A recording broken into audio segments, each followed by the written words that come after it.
22 février 2020, le premier réacteur de la centrale nucléaire de Fessenheim s'arrête de tourner. 24 février 2022, la guerre en Ukraine éclate. En 2 ans, quasiment jour pour jour, le monde a radicalement changé et avec lui, notre vision du nucléaire.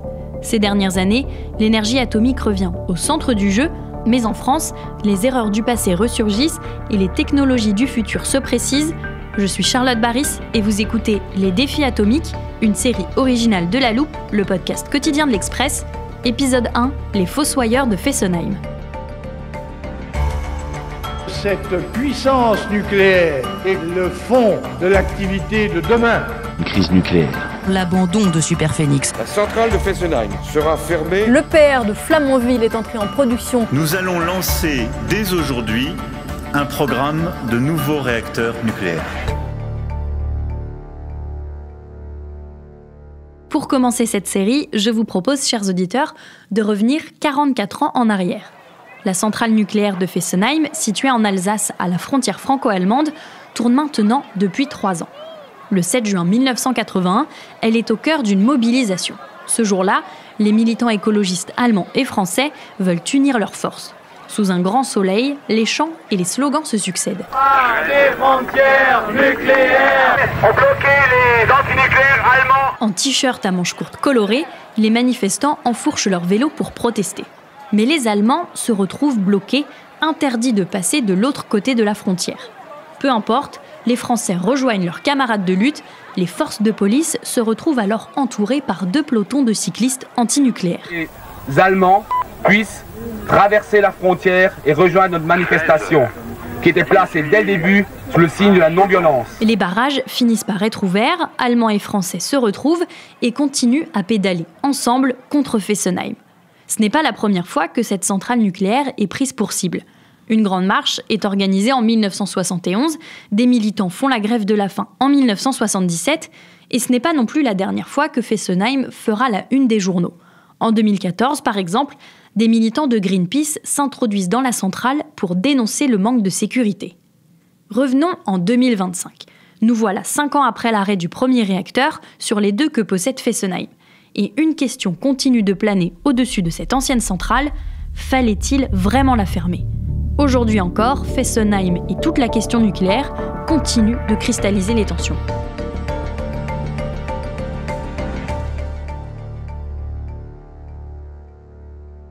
Fessenheim était la plus vieille centrale nucléaire française en activité au moment où elle s'est arrêtée de tourner. Anne Rosencher, directrice déléguée de la rédaction, a enquêté sur les raisons de sa fermeture et les difficultés de cette centrale alsacienne commencent avant même qu'elle ne sorte de terre. De manière générale, je dirais que le nucléaire, depuis l'invention même de l'énergie nucléaire, suscite des querelles de part et d'autre de la frontière, et notamment, je dois dire particulièrement du côté des écologistes politiques allemands qui ont fait du slogan « Atomkraft nein danke », qui veut dire l'énergie atomique non merci, un slogan emblématique des années 70 et 80. Donc oui, ça a toujours suscité de la querelle. Mais je dirais que les choses se corsent avec l'accident industriel majeur à Fukushima en 2011. Cette semaine que le Japon n'oubliera jamais, cette semaine où la 3e puissance mondiale a vu 2 vagues la faire vaciller, celle du tsunami, puis celle de la peur des radiations. Une explosion dans le premier des bâtiments réacteurs de la centrale nucléaire numéro 1 de Fukushima. Tenue anticontamination, zone de sécurité, pastilles d'iode, césium, radiation, le vocabulaire d'une crise nucléaire. Cette catastrophe nucléaire, survenue après un tsunami dévastateur au Japon, marque les esprits du monde entier et beaucoup reconsidèrent leur position sur le nucléaire. Il y a un refroidissement de l'opinion publique à l'égard de l'énergie atomique qui est différent en fonction des pays. En France, ça baisse un petit peu, mais l'opinion reste grosso modo majoritairement en faveur de l'énergie atomique, alors qu'en Allemagne, où elle était déjà très défavorable, le coup de froid est un coup de grâce. Quelques semaines après l'accident à Fukushima, François Fillon, qui est alors Premier ministre de la France, se rend avec son secrétaire d'État aux affaires européennes. C'est lui qui m'a raconté l'anecdote en Allemagne, où il rencontre Angela Merkel à l'occasion de la foire de Hanovre. Et il y a un dîner où la chancelière allemande leur dit qu'elle vient de perdre des élections importantes face aux écologistes et qu'elle impute cette perte d'élections locales aux effets secondaires de Fukushima. Et elle dit dans ce dîner: je vous préviens, je vais annoncer demain la sortie de l'Allemagne du nucléaire et j'entends bien que la France ferme Fessenheim car nous ne pouvons pas vivre avec cette vieille centrale juste à côté de nos frontières. Un silence s'abat sur la table, qui n'est rompu que par le secrétaire d'État Pierre Lellouche, qui lui dit « Mais Madame la chancelière, la France est encore souveraine ». Et elle ne répond visiblement pas à l'objection. On passe à un autre sujet. L'Allemagne a annoncé la couleur, c'est-à-dire qu'elle ne va cesser dès lors d'essayer d'affaiblir le nucléaire français et de mettre la pression pour que Fessenheim soit fermé. En parallèle, la France est en pleine campagne présidentielle pour les élections de 2012, un moment décisif pour le sort de Fessenheim. Si la droite qui est alors au pouvoir ne compte pas fermer Fessenheim ni réduire la part du nucléaire dans le mix énergétique, à gauche, c'est une autre musique qui commence de se faire entendre. D'abord, l'électorat, je dirais, du PS a changé. Il est moins ouvrier, moins classe populaire, plus urbain, et le nucléaire, peut-être à ce moment-là, a moins la cote dans cet électorat-là. Et par ailleurs, il faut, pour François Hollande, puisque c'est surtout lui et Martine Aubry qui vont se disputer cette primaire des socialistes, réussir à conclure à tout prix un accord avec les Verts. Et les Verts, à ce moment-là, ils plaident la sortie totale du nucléaire sur le modèle allemand. Et c'est assez marrant de regarder les premiers débats, notamment entre Martine Aubry et François Hollande, où c'est un peu la course à l'échalote pour qui va être le plus anti-nucléaire. Je veux voir naître la génération de l'après-nucléaire. Je donne un cap. J'espère qu'on sera d'ailleurs à une part de nucléaire même encore plus bas que 50% en 2025. C'est à ce moment-là qu'ils tombent d'accord sur cet horizon de faire passer le nucléaire dans la production d'électricité française de 75% à 50% à l'horizon 2025. Et ce qui est assez intéressant dans cette décision, c'est que, qu'on soit pour ou contre l'énergie atomique, la question presque n'est pas là, c'est comment a été décidé cet horizon-là. C'est l'ancien Premier ministre Manuel Valls qui a un petit peu dit les choses clairement quand il a été auditionné par la commission sur la perte de souveraineté énergétique de la France. Il a dit que cet horizon avait été décidé à sa connaissance sans aucune analyse de besoin ni étude d'impact. En plus de l'objectif des 50%, le candidat François Hollande promet de fermer la centrale de Fessenheim. Une promesse qu'il met à exécution une fois élu président de la République. La centrale de Fessenheim, qui est la plus ancienne de notre parc, sera fermée à la fin de l'année 2016. Finalement, Fessenheim ne fermera pas dès 2016 à cause de désaccords avec EDF. Au moment où François Hollande quitte le pouvoir, le destin de la centrale reste encore incertain. C'est Emmanuel Macron qui, reprenant la promesse de la fermeture de Fessenheim dans sa campagne et arrivant au pouvoir, va vraiment mettre le dernier clou dans le cercueil. Il a souvent dit, quand ça lui a été reproché, que en vérité, la messe était déjà dite pour Fessenheim. Tous les experts s'accordent pour dire qu'il avait au moins 1 an devant lui pour remettre le dossier sur la table et changer d'avis. Et on pouvait très bien laisser ouvert Fessenheim, même si c'était, selon le slogan, la plus vieille centrale, mais aucune autre centrale en France ne va fermer à sa 43e année. Donc, si vous voulez, ça c'était un slogan un peu creux, ou alors il fallait démontrer que celle-là posait problème particulièrement, mais rien de ce pragmatisme-là a été fait. Et ça, c'est vraiment, je dirais, ce qui reste quand même comme une énorme amertume pour une décision aussi stratégique, de se dire que finalement, depuis la fixation de l'horizon des 50% à l'horizon de 2025 jusqu'à la fermeture elle-même, on a le sentiment que cette chose se fait plus pour des raisons d'affichage que pour des raisons de pragmatisme et surtout de gouvernement stratégique de la France sur un domaine aussi important qu'est l'énergie. C'est donc en 2020 que Fessenheim cesse définitivement de tourner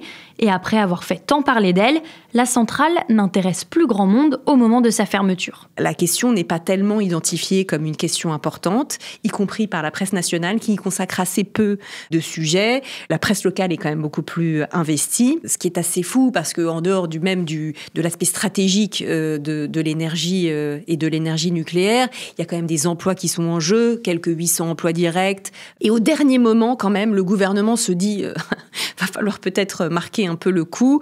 Donc s'improvise une visite ministérielle. À l'époque, c'est Elisabeth Borne qui a succédé à Nicolas Hulot au ministère de la Transition énergétique, décide de faire une visite ministérielle. Alors elle ne peut pas se rendre à la centrale où le comité d'accueil aurait été quand même hostile. Donc à la dernière minute, elle se rend avec sa secrétaire d'État Emmanuelle Wargon au Super U de Fessenheim où voilà, elle parle des projets d'avenir. Voilà, ça dit un peu tout, si vous voulez, de cette espèce de mélange de communication un peu à l'improviste.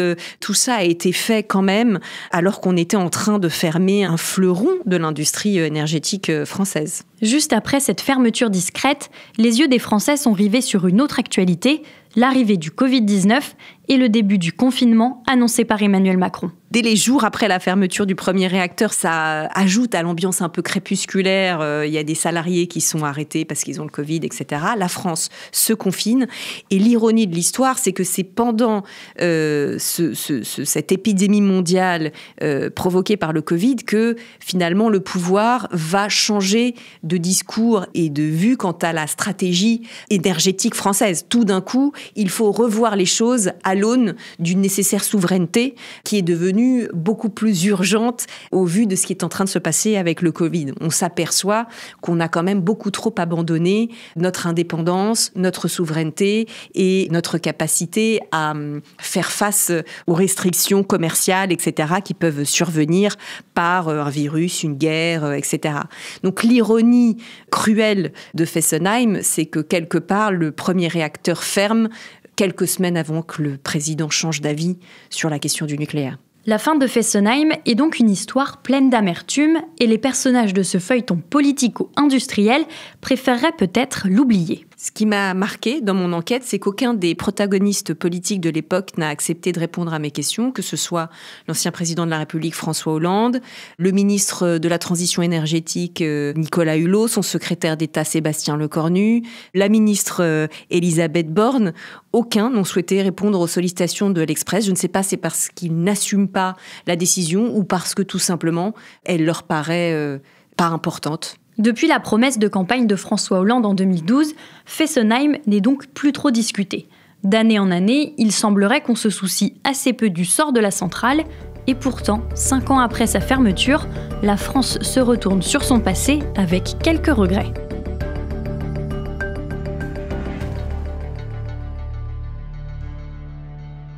Je vous le dis très simplement, Fessenheim était la plus vieille centrale de notre parc. Elle était à la frontière de l'Allemagne, qui aujourd'hui n'est pas alignée avec nous sur le nucléaire.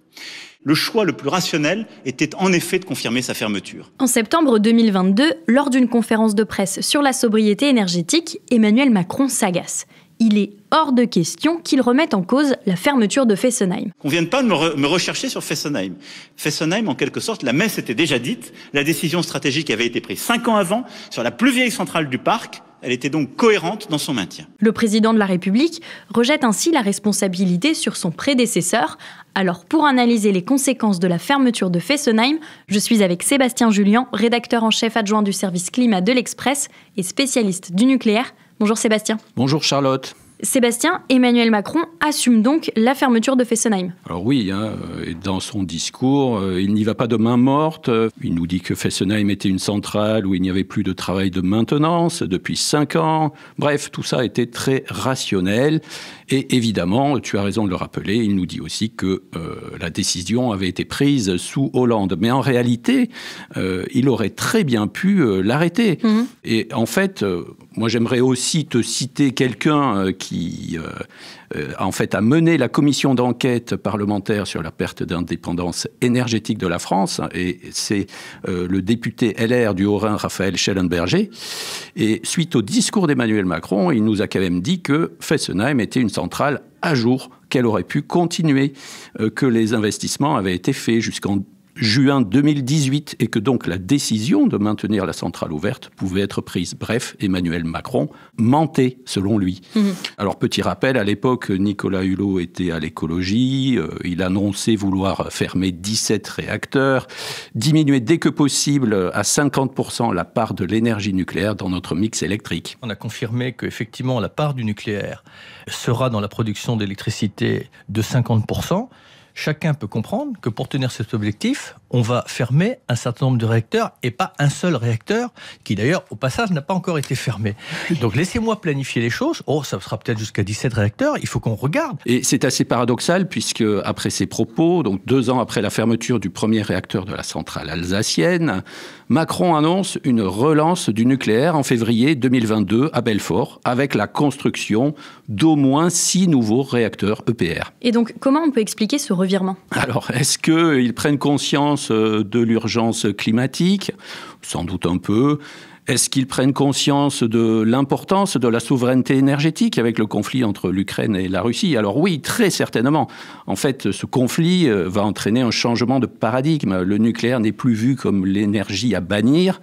On se rend compte qu'avec Fessenheim, la crise énergétique aurait été moins compliquée et que donc sa fermeture était sans doute une erreur. Et on s'en souvient, à l'hiver 2022-2023, tout le monde parlait des risques de coupure d'électricité. Si Fessenheim avait toujours été en activité, la question ne se serait donc pas posée ? C'est pas aussi simple. Je me souviens, il y avait plusieurs estimations à l'époque sur l'électricité qui pourrait manquer. Alors, selon EDF, c'était 5 gigawatts. Selon RTE, c'était plutôt 11. Mais en fait, il faut se rappeler que Fessenheim, c'est 1,8 gigawatts. Donc, ça veut dire que si tu la gardes ouverte, ok, c'est très bien, mais ça n'aurait pas tout changé. On aurait quand même eu des problèmes cet hiver-là. 6 coupures il y a. Comment vont fonctionner tous les frigos et congélateurs chez nos commerçants ? Nous sommes un grand pays, on a un grand modèle énergétique. Nous allons tenir cet hiver, malgré la guerre. Si tous on fait encore davantage pour baisser nos consommations, on n'aura pas de coupure. Les difficultés étaient liées à différents paramètres. On avait une reprise de la demande d'énergie après l'épisode de Covid. On avait 20 réacteurs nucléaires à l'arrêt, quand même, sur 56, en raison des fameux problèmes de corrosion. Et puis, évidemment, l'impossibilité de faire tout reporter sur les centrales à gaz. Donc, Fessenheim, encore en activité, n'aurait pas tout réglé, mais c'est sûr, on aurait eu moins d'inquiétude, moins de tensions sur le réseau, et donc, par exemple, une hausse moins forte des prix de l'électricité. Et même si, au final, tout s'est bien fini, grâce notamment aux efforts de sobriété, on a quand même dû réouvrir un petit peu la centrale à charbon en Moselle, Saint-Avold. Donc, c'est assez ironique dans un contexte d'urgence climatique. Ça veut dire qu'au moment de la fermeture de Fessenheim, personne n'avait vraiment réfléchi à notre approvisionnement en électricité ? Bonne question. Comme Anne le disait, c'est d'abord une logique politicienne qui est responsable de la fermeture de Fessenheim. Alors certes, on ne pouvait pas prévoir la guerre en Ukraine, ni les problèmes de corrosion, encore que cela peut-être. Mais en tout cas, une chose est sûre, si on veut atteindre la neutralité carbone en 2050, il faut électrifier davantage. Or, avec la fermeture de Fessenheim, on diminue notre approvisionnement en électricité. Donc, c'est la preuve d'un manque de planification, de vision de long terme de la part des gouvernements successifs. Et aujourd'hui, que devient Fessenheim ? Les réacteurs sont arrêtés, mais quelle est la prochaine étape ? Alors, une chose est sûre, elle ne va pas être remise en fonction. En fait, quand on a arrêté Fessenheim, on a aussi fait en sorte que sur un plan technique, le redémarrage soit impossible. Donc, actuellement, la centrale est en train d'être nettoyée avant son démantèlement qui doit normalement commencer en 2026 et qui va durer 15 ans. Et puis, il y a des discussions pour installer sur place un technocentre. Qu'est-ce que c'est, Sébastien, un technocentre ? C'est une usine de recyclage de matériaux faiblement radioactifs, en fait, tout ce qui va venir du démantèlement. Alors, la question quand même de ce projet est débattue, parce qu'évidemment, pour les antinucléaires, comme il y a de la radioactivité, pour eux, il y a danger. Le maire de Fessenheim, lui, soutient le projet pour que son territoire soit toujours liés au nucléaire pour créer des emplois. D'ailleurs, au passage, il se dit favorable à l'installation dans sa ville d'un petit réacteur, ce qu'on appelle les SMR. Bref, le maire veut s'inscrire dans la dynamique de relance nucléaire annoncée par Emmanuel Macron. Mais je n'en dis pas plus parce que je crois, Charlotte, que c'est bien le sujet d'un prochain épisode. Exactement, un peu plus tard dans cette série, on va se demander où en est la relance française du nucléaire. On a bien compris en tout cas que la centrale de Fessenheim, même arrêtée, n'a pas fini de faire parler d'elle. Merci beaucoup Sébastien pour ces explications et on te retrouve demain pour la suite de cette série. À demain. Merci également à Anne Rosencher, la directrice déléguée de l'Express, d'être venue nous faire le récit de la fermeture de la doyenne des centrales françaises. Si ce premier volet vous a plu, n'hésitez pas, chers auditeurs, à en parler autour de vous ou à nous laisser des commentaires sur les plateformes d'écoute de podcast. Vous y retrouverez aussi les prochains épisodes. Et demain, on va s'intéresser à une autre erreur historique de la France en matière de nucléaire. Les défis atomiques est une série originale de La Loupe, le podcast quotidien de l'Express, écrite par Solène Alifa et réalisée par Jules Cros.